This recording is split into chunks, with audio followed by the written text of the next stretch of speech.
네, 고린도 전서는요, 바울과 소스데네가 고린도 교회에 보내는 편지입니다. 고린도 전서가 있고 고린도 후서가 있는데, 고린도 교회에 보낸 편지 중에서 성경으로 남아있는 것이 고린도 전서와 후서가 되겠습니다.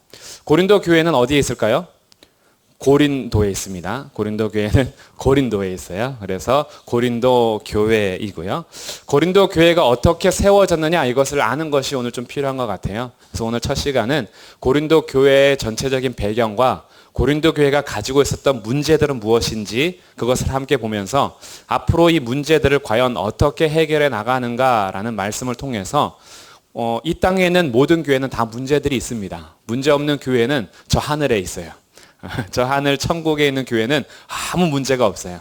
이 땅에 있는 존재하는 모든 교회들은 문제가 있는데 그 문제를 어떻게 풀어가야 하는지에 대해서 하나님의 뜻과 말씀을 배워가는 시간이 될 것 같아요. 그래서 오늘은 고린도 교회가 어떻게 세워졌는가 이걸 참조하면서 보려면 사도행전 18장의 말씀을 봐야 합니다. 그러면 자, 사도행전 앞부분인데요. 고린도전서보다 조금 앞에 사도행전 18장의 말씀을 읽지는 않고요. 제가 설명을 드릴 테니까 한번 눈으로 그 말씀들을 쭉 보면서 같이 이 고린도 교회가 어떻게 세워졌는지 설립 배경을 같이 살펴보도록 하겠습니다.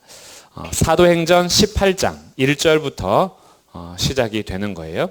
지금 사도행전 18장은요. 사도 바울이 두 번째 전도 여행을 다닐 때입니다. 첫 번째 전도 여행을 마치고 조금 쉬었다가 두 번째 전도 여행을 다니는 중에 18장 1절에 아테네를 떠나서 고린도로 갔다라는 거죠.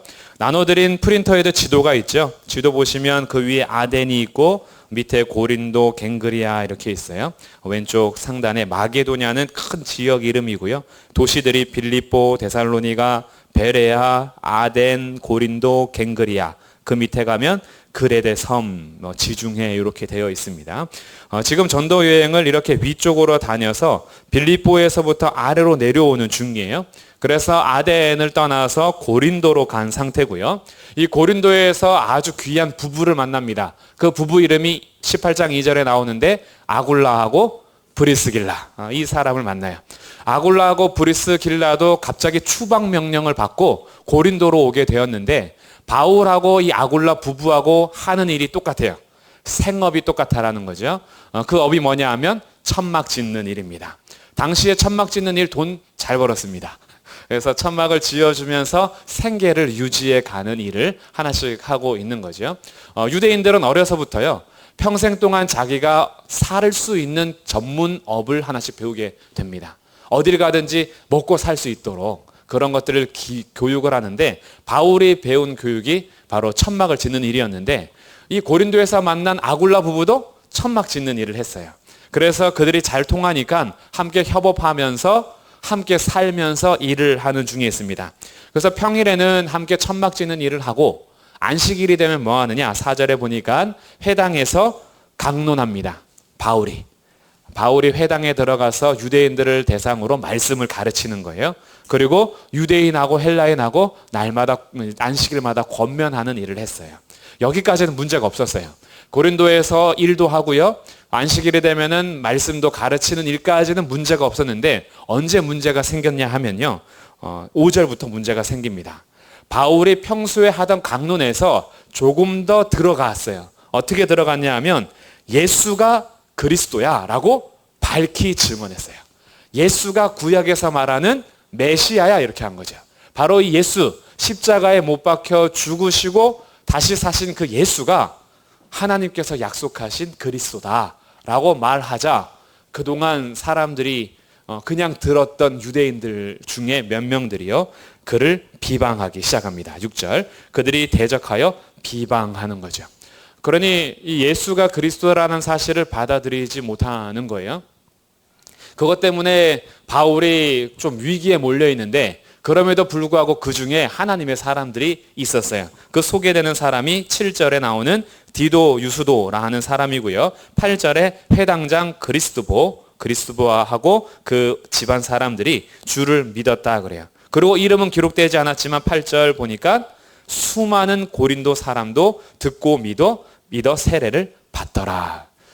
그러니 고린도에서 회당에서 가르칠 때 유대인들에게 예수가 그리스도야 라고 했을 때 대적하는 사람이 있는가 하면 믿는 사람이 있었다라는 거죠. 그러니까 이 복음을 전할 때에 항상 반응이 다르게 나타나지만 하나님께서 남겨준 사람들이 있어요. 그러고 나서 그 밤에 하나님께서 환상 가운데 바울에게 하시는 말씀이 9절과 10절에 있습니다. 밤에 주께서 환상 가운데 바울에게 말씀하시되 두려워하지 말며 침묵하지 말고 말해라. 고린도에서 어떻게 하라는 거예요? 두려워하지 말고 계속 말해. 예수가 그리스도인 것을 밝게 증언하는 것, 너를 대적하는 사람들로 인해서 두려워하지 마라. 왜냐하면 10절 내가 너와 함께 할 것이다. 그리고 우리 10절을 같이 한번 읽어보겠습니다. 시작. 내가 너와 함께 있음에 어떤 사람도 너를 대적하여 해롭게 할 자가 없을 것이니 이는 이 성 중에 내 백성이 많음이라 하시더라. 너를 대적하는 사람은 있을지라도 대적하는 사람이 뭐 하지는 못해요? 해롭게 하지는 못해요. 왜? 하나님께서 보호하시니까. 그러니까 내가 너와 함께 할 거니까 두려워하지 말고 계속 말해라. 이거는 복음을 전하라는 거예요. 이 성에 내 백성이 많다 그래요. 그래서 바울이 고린도에 얼마나 있느냐? 그 기간이 11절에 1년 6개월을 머물게 됩니다. 1년 6개월 동안 고린도에서 목회하면서 전도하면서 있었던 거예요. 이게 고린도 교회의 시작입니다. 고린도에서 이렇게 해서 교회가 탄생이 되는 거예요.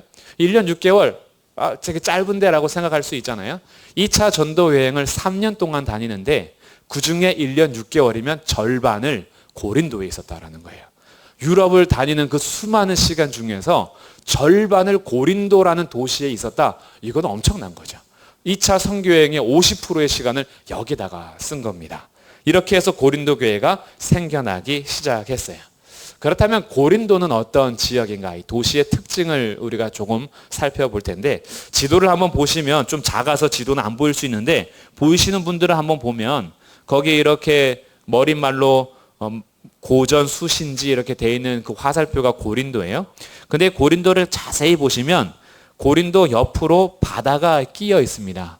근데 이 바다가 끼어 있는데 바다가 마무리돼서 이렇게 들어간 곳은 우리나라에서도 항구죠, 항구.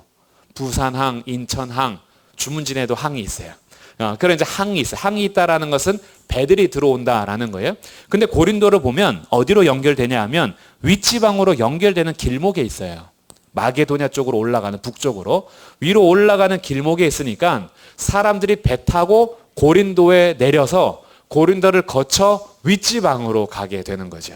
그러니까 고린도는 우리나라로 하면 인천이나 부산 같은 곳이에요. 이쪽에서 건너오면은 부산에 거쳐서 부산으로부터 북쪽으로 와야 되고 옆쪽에서 온다면 인천항에서 내려서 인천에서 또 동쪽으로 오거나 북쪽으로 올라가야 하는 그런 위치에 있는 것이 고린도인데 특별히 고린도는요 동쪽과 서쪽에 다 항구가 있어요. 그러니까 동쪽에서 오든 서쪽에서 오든 고린도라는 곳에 항구에서 배를 정착시키고 그곳에서 머물면서 살다가 북쪽으로 가든 아니면 조금 더 밑으로 가든 이렇게 결정하는 도시가 고린도입니다. 그러면 여기에서 경제가 발달할까요? 안 발달할까요? 발달하죠. 부산과 인천이 발달하는 것처럼 고린도는 발달했어요. 그래서 부가 축적이 많이 됩니다. 외국에서도 사람들이 많이 오니까 여기는 민족이 다양하게 있었어요. 온갖 민족들이 다 모여 있기도 했어요. 돈도 많이 벌죠. 민족도 많이 모이죠. 그러니까 민족마다 각각 섬기는 우상들이 많을까요? 적을까요? 많아요. 특별히 바다를 끼고 있으니까 바다를 끼고 있으면 누구한테 제사를 할까요? 바다의 신. 바다의 신이 있어요. 그리스 로마 신화의 바다의 신. 누굴까요? 포세이돈. 삼지창 들고 있는 포세이돈을 숭배하고 경배하는 지역이 고린도예요. 그러니까 고린도에는요 수많은 사람들이 포세이돈 바다의 신을 섬기기 위해서 모이는 장소이기도 해요. 그뿐 아니라 미의 여신이 있어요. 미의 여신. 우리가 잘 아는 라틴 그 로마 쪽에서는 비너스. 그리고 그리스 쪽에서는 아프로디테 여신. 그러니까 이런 여신을 또한 섬기는 곳이 고린도예요. 그러니까 바다의 신도 섬기고 미의 여신도 섬기고 그러니까 우상도 많을 뿐 아니라 특별히 미의 여신을 섬긴다라는 것은 성적으로 아주 추잡하고 그런 성행위가 오히려 종교적인 일로 추앙받는 곳이 고린도였어요. 그러니까 고린도는 매춘부가 많았습니다. 그것도 종교적인 매춘부들이 많은 거예요. 신을 섬기는데 자기의 그 행위, 성행위가 그 신에게 제사를 드리는 것이 되니까, 그러니까 고린도는 굉장히 추잡한 도시입니다. 그래서 그때 당시에도요, 음행하는 사람들, 더러운 사람들의 대명사가 이 고린도 사람 같은 놈, 이런 거죠. 이 고린도인 같은 놈들, 이렇게 욕하는 것이 고린도의 대표인 거죠. 그러니까 이 고린도는 굉장히 무질서하고요, 아주 더럽고 그리고 추잡한 도시입니다. 돈은 많이 벌지만 이런 식으로 우상도 많이 있고 성적으로도 문란한 도시. 그런데 학문은 또 높았어요. 수많은 사람들이 모이니까 공부를 하는 사람들이 많은데, 당시에는 철학가들이 이제 많이 있거든요. 그 철학가 중에서도 스토아 학파와 에피쿠로스 학파, 잊어버리셔도 돼요. 이런 철학자들이 많은데, 이 철학자들의 문제는 뭐냐 하면요, 현실 시대를 굉장히 중요시하기 때문에 육신의 부활에 가는 것들은 되게 비웃음으로 받아들여요. 다시 사는 것, 부활하는 것, 웃기지 마라. 이게 철학 사상 중에 하나가 돼요. 그리고 이 철학가들은요, 가족 간의 성행위, 근친상간 이런 걸 굉장히 가볍게 여겨요. 간음한다거나 음행하는 거, 이런 건 가벼운 걸로 봐요. 왜? 육체에 대해서 굉장히 좀 무시를 하거든요. 철학 사상에 대해서. 그러다 보니까 이 고린도는요, 짬뽕된 도시예요. 항구 도시의 성격을 그대로 가지고 있는데, 고대 경제적으로 부는 많지만 돈이 많다 보니까 사치의 문화가 많아지고, 이 돈을 가지고 성적인 일에 많이 쓰고요. 그 다음에 철학적으로 이렇게 논하면서 철학의 사상들이 오히려 판을 치면서 육신에 대한 굉장히 부정적인 그런 일들을 가지고 있는 도시가 바로 이 고린도였습니다. 아주 음행으로 유명한 도시. 오늘날로 하면 어디쯤 될까요? 라스베가스. 그리고 그 옛날에 우리 버스 타고 가면은, 저도 처음 서울 와가지고 버스 타고 가는데 용산을 지나가는데 빨간색 창문들이 쫙 있더라고요. 그리고 그 못 들어가게 한 청소년 출입 금지. 지금은 이제 많이 변했죠. 그때 당시에 버스 번호 588. 그렇게 해서 지나가는 거리들, 이런 거리들이 고린도라고 생각하시면 되겠습니다. 그리고 항구 도시가 원래 좀 그래요. 배 타고 오거나 기차역 갔을 때는 항상 거기에는 성적으로 문란한 도시를 형성하게 됩니다. 이 도시가 고린도와 같은 도시다라고 생각하시면 되겠어요. 근데 이곳에 뭐가 세워진 거예요? 교회가 세워진 거예요. 그 교회가 세워졌는데 그 도시 사람들이 교회에 오자마자 자기의 삶과 생각을 딱 정리할까요? 못할까요? 못해요. 그러다 보니까 고린도 교회는 문제가 많았던 거예요. 신기하잖아요. 예수를 딱 믿으면 인간이 180도 바뀌면 좋겠는데, 예수님 딱 믿는다라고 해서 바뀌어요? 안 바뀌어요? 잘 안 바뀌어요. 옛날에 살아왔던 육체적인 습관 그대로 있고, 가치관 그대로 가지고 있고, 자기가 생각했던 습관들이 여전히 남아있기 때문에, 고린도에 이렇게 난잡한 도시에 살던 사람들이 바울의 복음을 전하는 것 때문에 교회는 왔지만, 교회 안에서 여전히 자기의 옛 습관이 그대로 남아 있었다. 그래서 고린도 교회는 문제들이 많이 발생을 합니다. 이런 가운데 이제 고린도 전서를 쓰게 되는데, 고린도 전서를 쓰게 되는 순서를 제가 이제 적어놨어요. 처음에 고린도 전서 말고 다른 편지가 하나 더 있어요. 다른 편지를 보냅니다. 왜? 음행의 소식을 바울이 들었어요. 그래서 너희들 그렇게 하면 안 돼라고 강경한 어조로, 만약에 너희 교회 안에 음행한 사람이 있으면 내쫓아라, 이렇게 편지를 보낸 게 있어요. 그게 지금은 우리한테 남아있진 않은데, 고린도 전서로 이제 다시 오는 겁니다. 힌트를 얻을 수 있는 부분이 있어요. 자, 고린도 전서 5장 9절. 자, 이거 이제 힌트. 고린도 전서가 어떻게 순서를 한번 찾아보는 거예요. 고린도 전서보다 먼저 쓴 편지가 있다라는 건데, 5장 9절에 보니까 내가 너희에게 쓴 편지에 음행하는 자들을 사귀지 말라 하였다. 그러니까 고린도 전서보다 먼저 쓴 편지가 있다는 거죠. 거기에는 음행하는 자들하고는 사귀지 마라는 내용의 편지가 간 게 있어요. 그렇게 해서 먼저 보내고, 그 편지를 받고 나서 글리에라는 사람이 그를 찾아옵니다. 글로의 집사람이 바울을 찾아와요. 지금 바울은 어디 있냐면 에베소에 있어요. 지도를 참고해서 보세요. 지도에 보시면 고전 기록이라 되어 있는 거기가 에베소지요. 그러니까 바다를 건너가야 돼요. 지금 바울은 에베소에 있고, 고린도 교회에다 편지를 보내야 되는데 먼저 쓴 편지는 야, 음행하는 자들하고는 사귀지 말라는 편지를 먼저 보냈어요. 그 다음에 글로의 집사람이 방문을 해서 음행이 끝났습니다 라고 보고한 게 아니라 음행이 계속됩니다 이렇게 보고를 한 거예요. 그러고 나서 바울이 안 되겠네, 편지를 이제 다시 써야 하는데 그 사이에 고린도 교회 대표단이 또 찾아옵니다. 그 대표단이 찾아와서 고린도 교회가 첫 번째 쓴 편지에 답장을 보내요. 답장을 보내면서 여러 가지 질문을 합니다. 이럴 땐 어떻게 해야 돼요? 저런 건 어떻게 해야 돼요? 여기에 대해서 알려주세요 라는 질문을 담아서 답장을 들고 그들이 와요.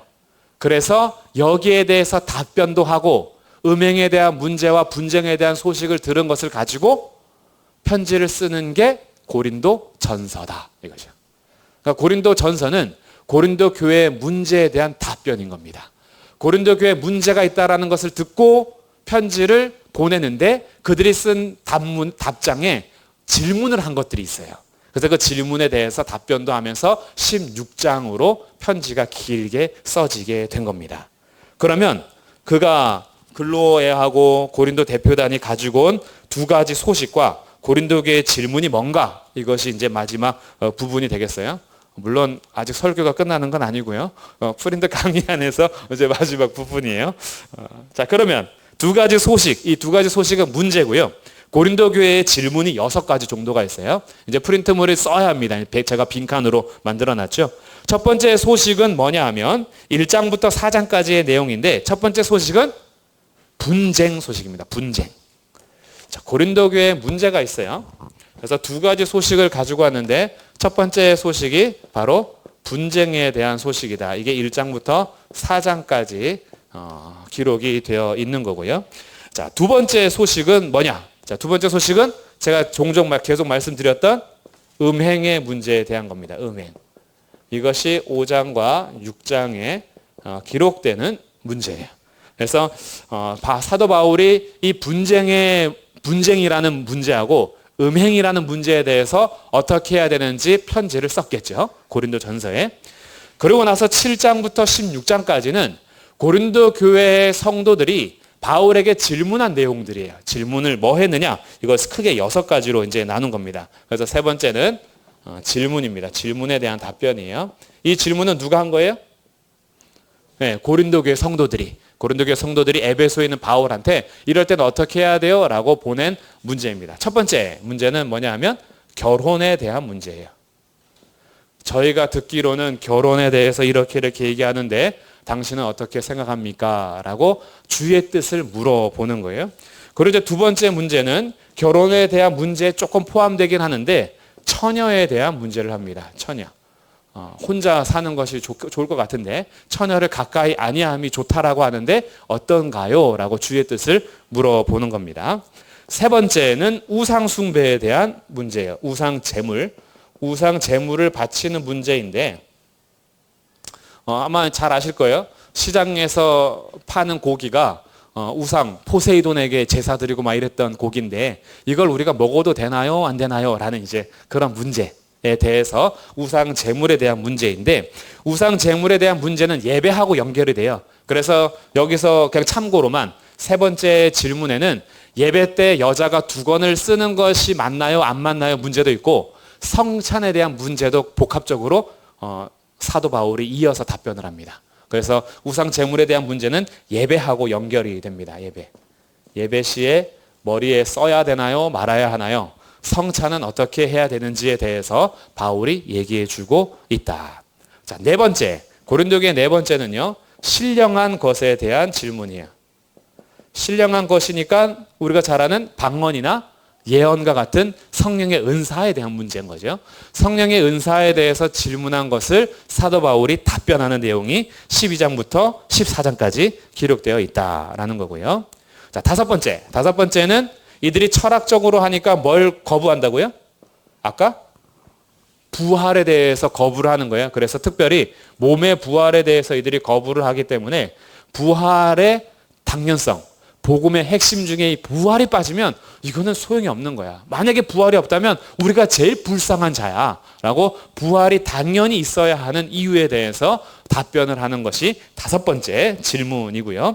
6번째는 연보에 대한 겁니다. 연보는 오늘날로 쉽게 말하면 헌금 개념인데 우리는 이걸 헌금이라고 한 것이 돈을 바치기 때문에 헌금이라 한 거고요. 연보는 헌금보다 개념이 넓어요. 예를 들어서 만약에 옷이 필요하다. 옷을 보내주는 것도 연보에 들어가는 거예요.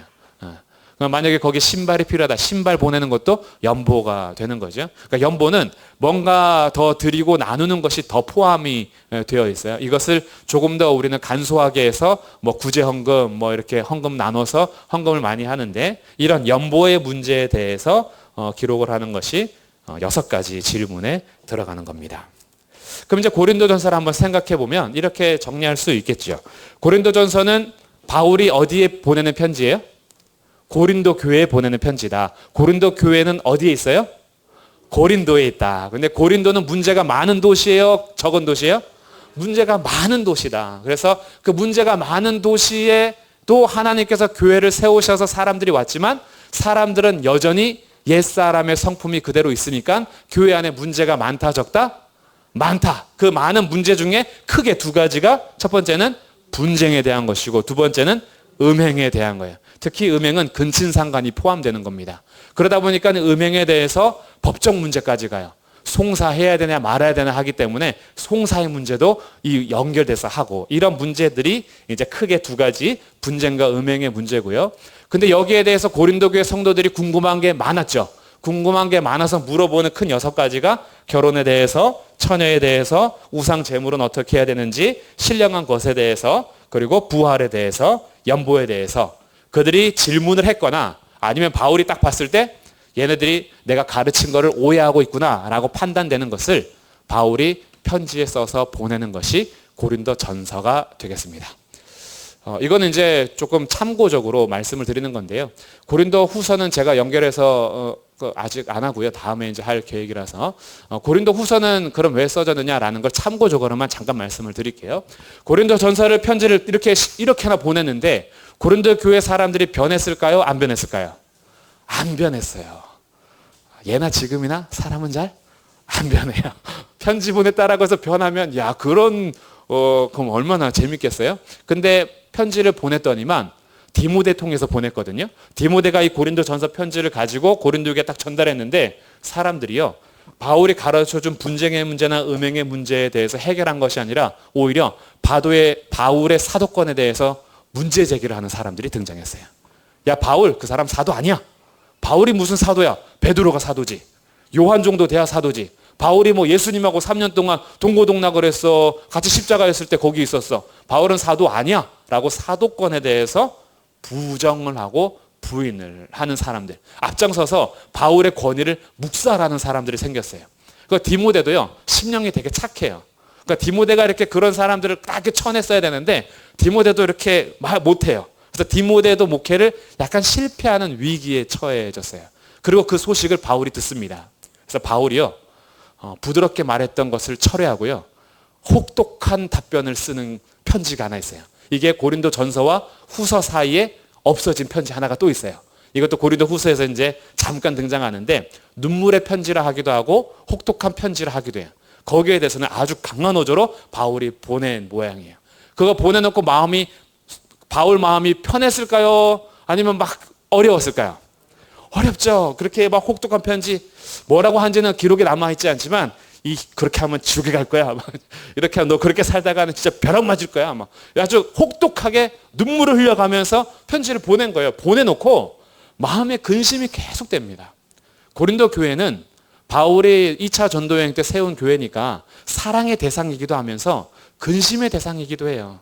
그래서 바울은요. 아버지의 심정으로 지금 고린도 교회를 대하는 거예요. 근데 이들이 변하지 않으니까 아주 눈물을 흘리면서 혹독한 말들을 다 쏟아냅니다. 그리고 나서 이 편지는 디도 편에 보냈거든요. 디도가 갔어요.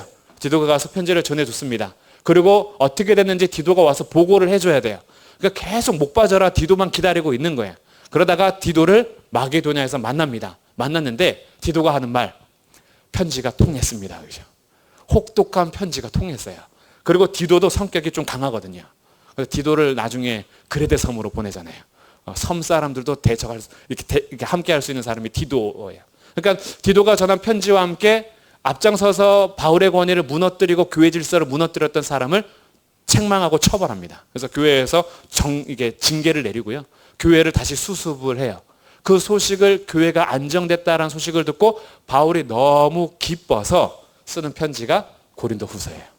그래서 고린도후서를 쓰면서 내가 너희들한테 이 편지를 보내고 정말 내 근심이 많았다. 괜히 썼다. 후회도 했다. 나는 정말 사형에 빠져 있는 그런 심정이었다라는 것들에 대해서 많이 하면서 그러나 디도가 와서 내가 위로를 받고 하나님께 감사하고 그리고 사도권에 대해서 다시 한번 얘기해주고 내가 왜 이방인의 사도요 너희들에게 사도인지에 대한 이런 얘기들을 쭉 하는 게 고린도후서다. 근데 우리는 고린도후서까지는 안 하고 이제 고린도 전서를 이제 하려고 하는 거예요. 그래서 이런 고린도 교회에다가 보내는 편지가 바로 고린도 전서와 후서였다라는 겁니다.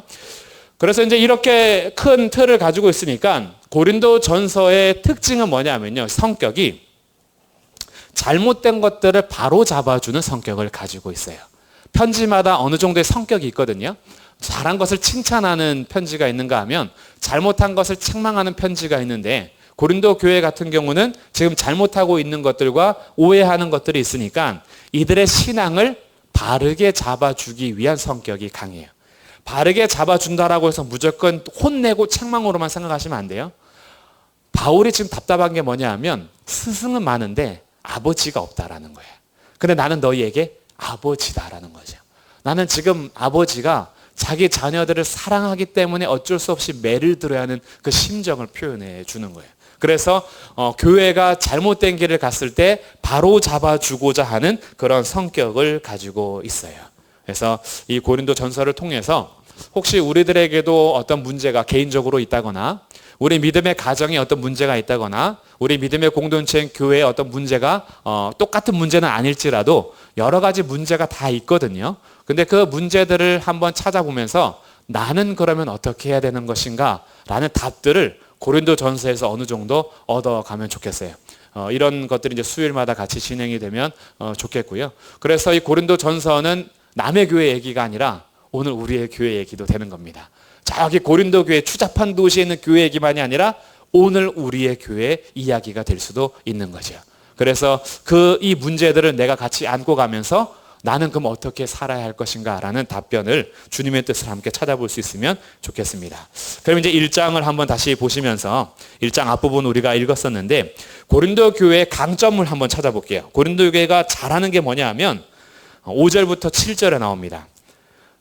5절에 먼저 이 4절에 바울이 이렇게 감사하고 있어요. 그리스도 예수 안에서 너희에게 주신 하나님의 은혜로 말미암아 내가 너희를 위하여 항상 하나님께 감사하노니 그래요. 그럼 뭘 감사하냐 하면 고린도 교회 잘하는 거 3가지가 나옵니다. 첫 번째는요. 5절. 이는 너희가 그 안에서 모든 일 곧 모든 언변과 모든 지식에 풍족하다 그래요. 자, 2가지가 풍족하다 그랬어요. 첫 번째는 뭐가 풍족해요? 네, 언변이 풍족하다. 두 번째는 지식이 풍족하다. 이 풍족하다라는 것이 첫 번째 장점이에요. 그러면 이 언변은 뭐냐면요. 언변은 로고스라는 원형을 가지고 있고요. 지식은 그노시스라는 원형을 가지고 있어요. 헬라어. 그럼 언변이 로고스라는 것은 결국 로고스는 말씀에 대한 부분인데 그러면 이 너희들이 언변이 좋다라는 것은 말빨이 세다 뭐 이런 뜻이 아니에요. 참 말 잘한다 커서 변호사 해라 뭐 이런 게 아니에요. 이들이 언변이 좋다라는 것은 복음의 교훈을 잘 알고 있다라는 겁니다. 복음의 교훈. 다른 말로 하면 교리적인 지식이 아주 잘 갖춰져 있는 교회가 고린도 교회예요. 성경에서 가르쳐준 복음에 대한 교리, 복음에 대한 교훈 이거를 그들이 아주 잘 알고 있어요. 이게 언변적으로 풍족하다라는 뜻이고요. 그러면 이 지식, 그노시스라는 지식은 뭐냐 하면 통찰력을 의미합니다. 특히 통찰력인데 영적인 분별력을 말하는 거예요. 영적 분별력이 영적으로 분별하는 지식이 충만하다. 그런데 고린도 교회는 아주 장점을 가지고 있어요. 복음에 대한 교훈에도 풍족하고요. 이들이 영적으로 분별하는 통찰력까지 가지고 있는 교회가 고린도 교회예요. 이것은 강점입니다. 그러다 보니까 이들이 이렇게 언변과 지식에 풍족하기 때문에 6절 그리스도의 증거가 너희 중에 견고하게 되는 거예요. 그리스도의 증거, 예수 그리스도께서 우리에게 하시는 그 모든 일이 이 고린도 교회 안에 견고하게 뿌리를 내리게 되는 거죠. 왜? 복음의 교훈과 통찰력, 영적 분별력이 있으니 교회가 얼마나 흔들리지 않고 든든하게 서가겠어요. 그래서 그리스도의 증거가 너희 중에 견고하게 된다. 이게 첫 번째 강점이고요. 두 번째는 7절. 부족함이 없는 게 또 있어요. 뭐가 부족함이 없다 그래요? 네, 모든 은사. 모든 은사에 부족함이 없대요. 이것도 그럼 은사가 풍족하다라는 거죠. 그러니까 고린도 교회는 서로를 세우기 위해서 여러 가지 은사가 아주 조화롭게 잘 되어 있는 교회가 바로 고린도 교회였어요. 은사라고 해서 막 그 모든 성도들이 다 뭐 방언을 합니다. 다 예언을 합니다. 다 치유한 은사가 있습니다. 이런 게 아니에요. 교회가 각각 하나님께서 부으신 은사를 통해서 든든하게 세워져 가는 부족함이 없는 교회다라는 거예요. 아주 귀한 교회인 거죠. 그래서 내가 못하는 것은 저 성도가 가지고 있기 때문에 섬겨주고 저 성도가 못하는 건 내가 은사를 가지고 있기 때문에 서로 도와주면서 고린도 교회는요. 마음만 먹으면 저력이 있는 교회였던 거예요. 복음 안에서 뿌리를 깊게 내리죠. 은사가 있어서 서로 섬길 수 있죠. 그런데 고린도 교회는 유럽에서 아주 충만하게 뻗어갈 수 있는 저력 있는 교회가 바로 고린도 교회였다. 더군다나 세 번째 이들이 가지고 있는 강점. 이들이 기다리는 게 있어요. 뭘 기다릴까요? 7절에 우리 주 예수 그리스도의 나타나심. 이게 뭐냐면 재림을 기다리고 있는 거예요. 예수님의 재림을 기다리는 교회가 또 고린도 교회예요. 그런데 고린도 교회는 그러니 소망이 있어요. 고린도 교회는 현세 지금 살아가는 이 땅에서도 언변과 지식이 충만하죠. 은사가 충만하죠. 더군다나 예수님 다시 오심을 기다리고 있는, 오늘 우리로 표현하면 마라나타 찬송하는 그런 교회가 바로 고린도 교회인 거예요. 그러니까 아주 귀한 거죠. 그래서 바울이 감사하는 거예요. 이런 일들을 생각할 때마다 고린도 교회 너희는 정말 강점을 가지고 있어. 그래서 내가 하나님께 감사해. 그리고 확신하는 것이 8절과 9절에 있어요. 주께서 너희를 우리 주 예수 그리스도의 날에 책망할 것이 없는 자로 끝까지 견고하게 하실 거야. 하나님은 미쁘시기 때문에 고린도 교회를 하나님께서 끝까지 붙들어 주심을 확신하면서 축복을 하는 것이 이제 그 1장 이제 앞에 인사의 부분인 거예요. 그러니까 고린도 교회는 참 귀하죠. 그런데 이런 귀한 강점을 가지고 있음에도 불구하고 문제들이 나타나는 거예요. 분쟁을요 이상하게 여기지 않았어요. 분쟁을 서로 정당화하기 시작했어요. 이 분쟁에 대해서 이제 다음 주에 이제 들어갈 거거든요. 서로 분쟁이 나눠지면 분쟁하지 말자라고 화합을 해야 되는데 분쟁을 굉장히 자연스럽게 정당화하면서 우리가 옳은 거야, 우리가 맞는 거야, 우리 파가 당연히 더 옳은 거니까 너네가 변해, 내가 변하는 게 아니라 너네가 변해야 돼 라고 서로 파당을 짓고 분쟁하는 일들이, 이렇게 좋은 은사와 지식과 주님을 기다리면서도 문제가 있었다라는 거예요. 음행의 문제. 어떻게 주의 성도들이 너희들이 예수님 믿기 전의 생활과 똑같이 음행하면서 살아갈 수 있단 말이냐라고 음행의 문제가 여전히 고쳐지지 않고 있었다라는 이런 일들에 대해서 하나하나씩 이제 얘기할 겁니다. 이것을 스승의 입장에서 가르치려고 하는 자가 아니라 아버지 입장에서 변화시켜주고 싶은 그런 심정으로 고린도 전서를 쓰고 있어요. 그렇기 때문에 고린도 전서를 읽을 때는요, 아버지의 마음으로 아들에게 쓰는 그 마음, 정말 내 자녀에게 잘못된 길을 가고 있는 정말 좋은 은사를 가지고 있고 좋은 장점을 가지고 있는 자녀인데 뭔가 지금 오류를 범하고 있을 때, 그때 아버지로서 어머니로서 때로는 할아버지로서 할머니로서 그 자녀들에게 해주고 싶은 말을 하고 있는 심정으로 이 편지를 읽으면요, 이 편지가 너무 귀한 거죠. 그리고 이제 이 편지를 통해서 우리들의 모습도 함께 찾아볼 수 있는 거고요. 이런 가운데 이제 고린도 전서에서 문제를 하나씩 잡게 되는데, 이런 문제들을 잡는 그 방법들과 또 말씀의 핵심을 통해서 여러 가지 문제들이 우리 안에서도 같이 해결될 수 있다라는 것을 알게 돼요. 왜냐하면 그 문제를 해결하는 방법이 21세기에도 변한 것이 아니라 동일하게 하나님께서 하시는 일이기 때문에. 그래서 이런 것도 우리가 고린도 전서에서 찾는다면 나의 삶 속에서 신앙생활에서 발생되는 문제들을 여기에서 잡아가는 것처럼 우리가 잡아갈 수 있다는 겁니다. 그리고 대부분 고린도 교회의 문제의 발단은, 원인은 뭐냐 하면 성도들이 미성숙하기 때문에 그래요. 성숙하지 못했다. 그래서 고린도 교회는 사람을 신학적으로 세 부분으로 나눕니다. 자, 이 부분을 한번 찾아볼게요. 2장으로 한번 가보겠습니다. 자, 2장 14절. 이 세 부분 중에 이제 나는 어디 속했느냐, 이것을 찾아가면서 문제들을 해결해 나가면 좋겠어요. 자, 첫 번째는 2장 14절에 나오는데, 2장 14절에 인간을 어떻게 분류하냐면 신학적으로 분류하는 거예요, 지금. 첫 번째는 어디에 속한 사람이 있어요? 네, 육에 속한 사람이 있고요. 두 번째는 15절에 있어요. 15절에 어떤 자가 있어요? 신령한 자가 있고요. 세 번째는 3장 1절에 있어요. 어디에 속한 자? 육신에 속한 자 있죠. 육신에 속한 자. 14절에 육에 속한 자고 3장 1절에 육신에 속한 자는 다른 단어를 씁니다. 그래서 제가 이걸 이제 분류를 해볼게요. 첫 번째 육에 속한 자는 분류하기 위해서 단어를 좀 바꿔본다면 혼에 속한 자입니다. 혼에 속한 자라는 뜻은 뭐냐면요, 성령과 관계가 없는 사람. 성령과 관계가 없어요. 관계 없음. 성령과 관계가 없다라는 것은 예수님을 믿는다라는 거예요? 안 믿는다라는 거예요? 안 믿는다라는 거예요. 그러니까 성도가 아닌 사람들, 이 사람들을 혼에 속한 자, 이게 14절에 육신에 속한 자, 헬라어로는 푸시키코스라는 단어를 쓰는 거예요. 그러면 두 번째 3장 1절에 육신에 속한 자는 그 뭐냐? 이게 두 번째가 정말로 육에 속한 자예요. 몸에 속한 자라는 건데, 이 사람들은 성령과는 관계가 있어요. 성령과 관계가 있다라는 것은 예수님 믿는다라는 거예요? 안 믿는다라는 거예요? 믿는다라는 거예요. 관계가 있어요. 있는데 비성숙한 사람들입니다. 다른 표현으로 하면 어린아이 같은 사람. 어린아이. 그래서 젖만 먹을 줄 알지 고기는 못 먹는 사람. 이 사람이 육에 속한 자라는 거예요. 헬라어로는 사르키코스, 그러니까 다른 단어 쓰는 겁니다. 앞에서 혼에 속한 자는 푸시키코스, 이게 푸시키코스 혼, 이 영혼 몸 할 때 혼에 대한 어떤 단어라면, 육신에 속한 자는 정말 육적인 사람을 사르키코스 씁니다. 세 번째, 신령한 자는 뭐냐 하면 영에 속한 자를 말하는 거예요. 영에 속한 자. 영에 속한 자니까 성령과 관계가 있죠. 성령과 관계가 있고, 미성숙한 사람일까요? 성숙한 사람일까요? 성숙한 사람을 말합니다. 그러면 성숙한 영적인 사람, 성령에 속해 있는 그 성숙한 사람을 다른 표현으로 뭐냐 하면요, 2장 16절에 나오는 거예요. 2장 16절 우리 같이 한번 읽어보겠습니다. 시작. 누가 주의 마음을 알아서 주를 가르치겠느냐? 그러나 우리가 그리스도의 마음을 가졌느니라. 이걸 다른 표현으로 한다면 영에 속한 자는 누구의 마음을 아는 사람?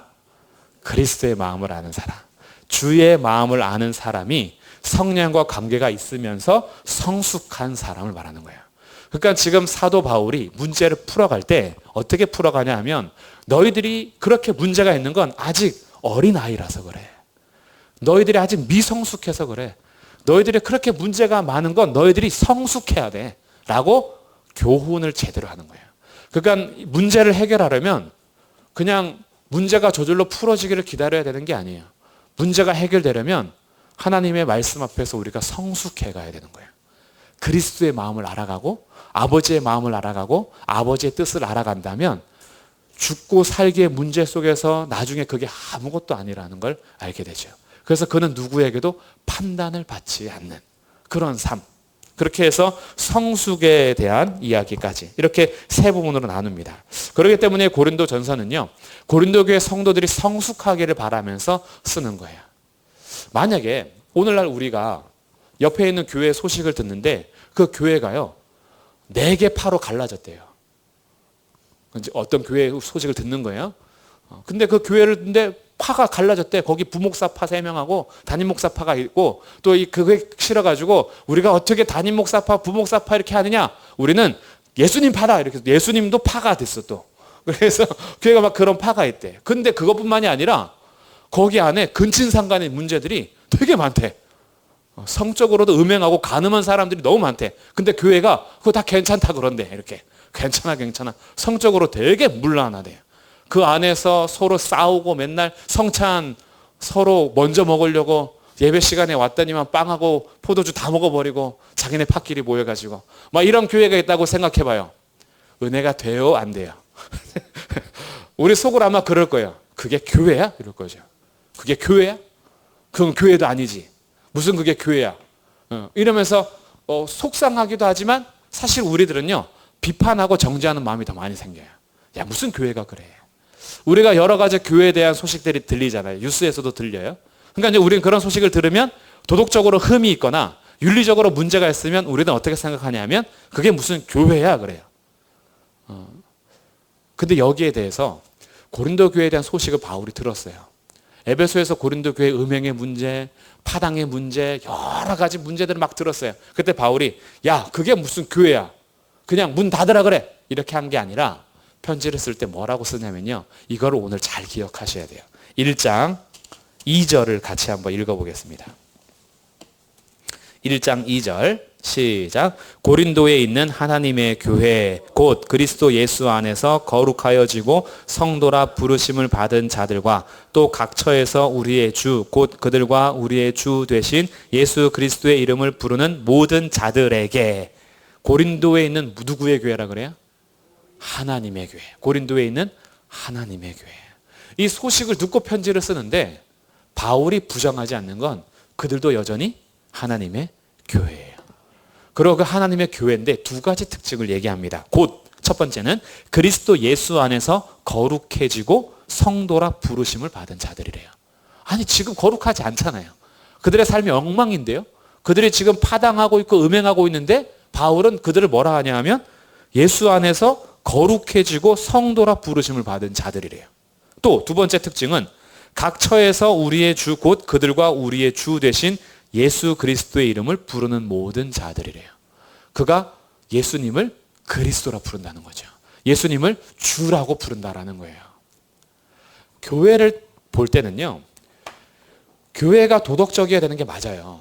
교회가 도덕적으로 잘 세워져 가서 착한 행실을 통하여 빛과 소금이 되고 사람들에게 하나님의 영광을 돌리는 게 맞습니다. 근데 교회는요, 도덕적으로 정의하는 게 아니에요. 교회는 신학적으로 정의하는 거예요. 교회는 예수를 주로 부르고 그리스도라 부르는 자들의 모임인 거예요. 아직 도덕적으로는 흠이 있을 수 있어요. 그리고 이 거룩은 자기가 만드는 게 아니에요. 내가 내 행실로 거룩해지는 것이 아니라 누가 우리를 거룩하다 인정해 준 거예요? 예수님이. 예수 그리스도께서 십자가에서 우리를 거룩하다라고 인정해 주셔서 믿음으로 의롭다 칭해 주신 성도가 바로 교회라는 거죠. 이것을 바울이 그들이 부족한 것 때문에 부정하지 않았다라는 거예요. 야, 담배 피는 게 무슨 성도야? 아니에요. 담배 피는 성도예요. 야, 무슨 그렇게 음행하고 다니는 게 성도야? 음행하고 있는 성도예요, 성도. 근데 성도가 그렇게 계속 살아도 돼요? 안 돼요? 안 돼요. 안 되니까 아버지의 마음으로 편지를 쓰는 거지. 그가 예수님께서 부르신 성도요, 교회라는 것 자체를 부정하지는 않았다고요. 이게 오늘 우리에게 너무나 중요한, 필요한 거예요. 우리는 예수님을 닮아가야 하고 하나님을 닮아가야 되는 거룩함을 이루어주신 하나님 앞에 거룩하게 살아가야 될 책임이 있어요. 그러나 그렇게 못 살았다라고 해서 예수를 주로 부르는 자들을 너는 성도도 아니야 라고 우리가 정의할 수는 없고 정죄할 수는 없어요. 고린도에 있는 하나님의 교회들이었어요. 그렇기 때문에 편지를 쓰는 거죠. 지옥에 갈 멸망의 자식들이라면 편지를 왜 써요? 그렇게 살다 죽어라 이러면 되는데 이들이 하나님의 교회예요. 이들이 하나님께서 부르신 자들이에요. 그러니까 포기할 수 없는 거죠. 너희들 그렇게 살면 안 돼. 고린도 전서를 보냈는데 안 고쳤대. 그러니까 더 혹독한 소리로 눈물 흘리면서 또 보내. 그리고 그들이 고쳐졌대. 너무나 기뻐하면서 또 보내고. 이게 성도기 때문에 그런 거예요. 내 자식이기 때문에 그런 거지 남의 자식이면 하다 포기하죠. 내 자식이기 때문에 포기가 안 되는 거예요. 아무리 그렇게 살아도 너는 하나님의 자녀인 것. 아무리 그렇게 격결로 가서도 너는 돌아와야 할 자녀라는 거. 이 정의를, 이 정체성을 우리가 분명히 가지고 있어야 돼요. 그렇기 때문에 우리들이요, 고린도에도 교회가 필요하고 복음을 전해야 된다라는 사실인 거예요. 근데 고린도 범위를 한번 좁혀볼게요. 정말 저 사람은 아닌 것 같은 사람들이 있어요. 좀 교양 있고 친절하고 좀 배운 사람들이나 그래도 좀 착한 사람들한테 복음을 전하고 싶지, 악랄하고 악하고 정말 우리 교회는 문제가 될 것 같은 그런 사람들한테는 복음을 전하기가 싫고 교회 오라고 하고 싶지 않아. 근데 그들에게도 필요해요. 그런 고린도에도 예수님이 필요해요. 그러기 때문에 복음이 필요한 거고, 그러기 때문에 예수님을 전해야 하는 거고요. 우리 가정이 굉장히 고린도와 같은 가정일 수도 있어요. 집안 내력을 보니까 우리 집안에는 무당도 많고 술 취한 자들 뭐 이렇게 중독자들도 너무 많아. 우리 집안은 너무나 추하고 더러워서 안 될 것 같아. 죄의 열매들이 너무 많아. 라는 그런 가게에 있을지라도, 그런 고린도와 같은 가게일지라도 그래서 예수님이 필요해요. 우리 주변에 어떤 이웃들도 예수님이 필요하지 않은 이웃이 없어요. 고린도에 그래서 하나님께서 자기 백성이 많다 하시고 고린도에도 사도 바울을 보내시는 거예요. 그래서 그 고린도에 가서 1년 6개월을 머물면서 교회가 탄생한 겁니다. 그러나 문제는 여전히 많이 있었어요. 그들의 삶이 완전히 변했지는 않았지만, 안 했기 때문에 그렇다고 해서 교회가 아니다라고 말하진 않았어요. 왜? 교회는 우리의 도덕이나 거룩으로 세워진 것이 아니라 하나님의 부르심과 십자가의 은혜로 세워진 것이기 때문에. 그래서 변화가 필요한 거고, 그래서 더 가르쳐야 되는 것이고, 그래서 교훈하는 것이고, 우리들도 마찬가지겠죠. 문제가 많은 나일지라도 성도라는 정체성은 잃어버리시면 안 돼요. 하나님이 나를 부르셨어요. 그렇기 때문에 내가 똑바로 못 사는 건 더 교훈을 받아서 고쳐가시면 되고요. 혹시 우리 안에 있는 부족하고 연약하고 탈 많고 말 많고 문제 많은 성도가 있을지라도 그 성도도 하나님이 부르신 거예요. 하나님께서 핏값으로 사신 성도예요. 그렇기 때문에 그에게도 가르쳐야 하고 고쳐줘야 하고 계속해서 기도하고 서로 사랑으로서 예수님 닮아가도록 도와줘야 하는 것. 그게 몸된 교회가 할 일이고요. 그리고 우리 이웃들의 가정이나 우리 성도들의 가정 중에서 혹시나 고린도와 같은 처지에 있는 사람이 있을 수 있어요. 그러나 그들도 포기할 수는 없어요. 하나님이 포기하지 않는 한 그 어떤 자도 포기할 수 있는 권리는 없어요. 그렇기 때문에 고린도에 교회가 세워진 것처럼 하나님께서는 여전히 일하시고 교회를 세워 가실 거예요. 그러니까 우리의 가족을 생각할 때, 아니면 우리 이웃을 생각할 때, 우리 멀리 있는 친척이나 아니면 우리 가까이 있는 교회 성도들을 생각할 때, 내가 볼 때에는 고린도와 같아. 너무 문제가 많아. 어떻게 저럴 수가 있어? 성도라는 사람이 어떻게 그럴 수 있어? 라고 하는 사람이 있든, 아니면 내가 성도인데 나는 왜 이 모양일까? 라고 혹시 내 스스로 자책이 되든, 고린도 전서를 통해서 먼저 출발하는 건 하나님이 시작하셨다라는 거죠. 하나님이 교회로 부르셨다라는 것. 그렇기 때문에 문제는 이제부터 고쳐가면 돼요. 그럼 이 문제를 어떻게 고쳐 나가는지 고린도 전서를 통해서 함께 배워가면서 우리의 삶도 하나하나 문제를 해결해 나가고 고쳐 나가는 성숙한 영적인 사람이 되는 그런 걸음이 되길 주님의 이름으로 축복합니다. 아멘.